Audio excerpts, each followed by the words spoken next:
안녕하세요 여러분. 퇴근하기 전에 오늘은 꼭 공유드리고 싶은 좋은 것이 있어서 영상을 켰습니다.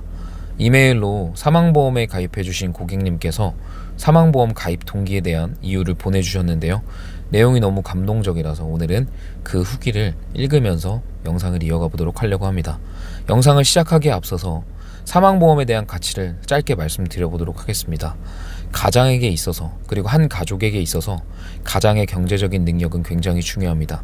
능력을 넘어서서 한 가정을 책임지는 가장에게 가장 크게 생길 수 있는 리스크가 바로 가장의 유고이고, 가장이 유고됐을 경우에 그 경제적인 어려움을 고스란히 떠안게 될 배우자와 그리고 그런 경제적 상황을 피할 수 없는 자녀들에게는 이 사망보험이 큰 방패막이 될 수가 있습니다. 그래서 우리 설계사들은 고객님들을 만났을 때 경제적 주체인 가장들에게 꼭 사망보험을 권유해야 된다고 생각합니다. 정말 가치 있는 일이고 중요한 일입니다. 가장 큰 리스크입니다. 그래서 꼭 여러분들께서도 사망보험을 적극적으로 권유할 수 있는 분들이 되시기를 바라면서 영상을 이어가 보도록 하겠습니다. 내가 사망보험에 가입하게 된 동기.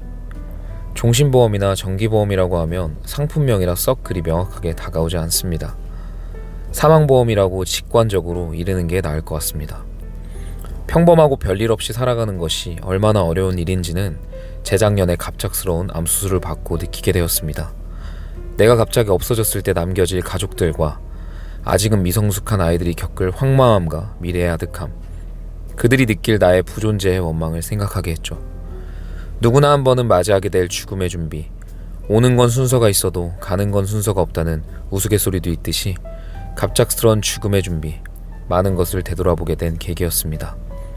수술을 받으면서 보험에 대한 중요함과 소중함을 알게 되었고, 그래서 사망보험에 관심을 갖게 되었습니다. 한 집안의 가장인 제 자신이 전혀 예측하지 못하는 상황에서 갑자기 사망했을 때에도 가족을 외부로부터 든든하게 막아줄 방패막, 그게 바로 사망보험이었던 것이죠. 어떤 상품에 가입할지는 개개인의 역량과 철학에 따라 결정하겠지만, 저의 경우는 말 그대로 보험 든다 생각하고 부담스럽지 않은 범위 내에서 접할 수 있는 보험이 무엇인가 알아보게 되었습니다. 마침 운전자 보험에 보강한 항목이 있어서 김호영 지사장님을 새롭게 소개받아 진행하게 되었습니다. 운전자 보험뿐만 아니라 제가 가입한 보험에 대한 전반적인 상황을 조정하게 되면서 사망보험에 대한 상품 설명과 추천을 받았습니다. 처음에는 종신보험을 추천받았는데 누구나 반드시 한 번은 맞이하게 되는 사망에 대한 종신보장보험은 짧은 납부기간과 보장액에 대한 큰 매력이 있었지만 적지 않은 납부금은 고민을 깊게 하였습니다. 그래서 다음으로 추천받은 상품은 정기보험.